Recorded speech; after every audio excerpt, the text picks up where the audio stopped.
Hey guys, welcome to our channel. And if you are facing an annoying issue that whenever you are trying to download something from your browser and it's not appearing on the download folder, then this video show you how you can fix it. So first thing you have to do is open your browser. Now from here at the top right corner you can find this three dot button here. Now from here you have to go to the settings.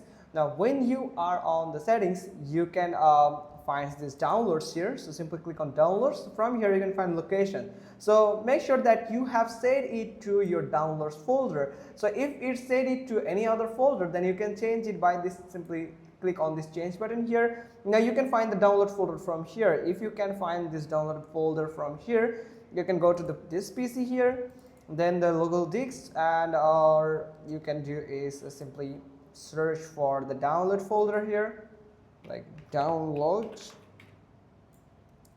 So you can find the download folder from the PC.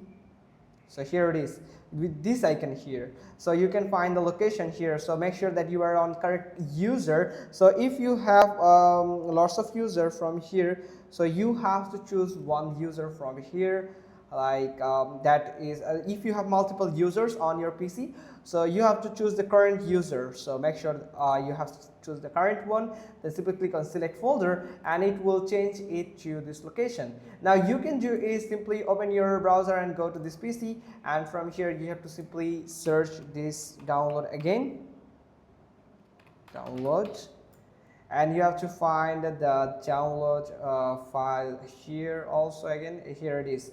Now you can find, you have to simply search for the user's PC. So you can find this user's PC here. You can see that's one. Now you have to right click on it and you can find pin to quick access, and it will pin to here. So you can go to the download and you can find your all the downloads from here. Now another thing you can do is you can go to the privacy and security from here, where you can find the security. Now make sure you are, if you are trying to download any application or anything that is not appearing or downloading, then you can try to download it. After setting it to no protection, you can turn it off and then you can try to download it and it will appear to your download section. So that's how you can just simply do it. Hope you found this video helpful. If so, then give us a thumbs up. Don't forget to subscribe our channel, and thanks for watching. Till next time.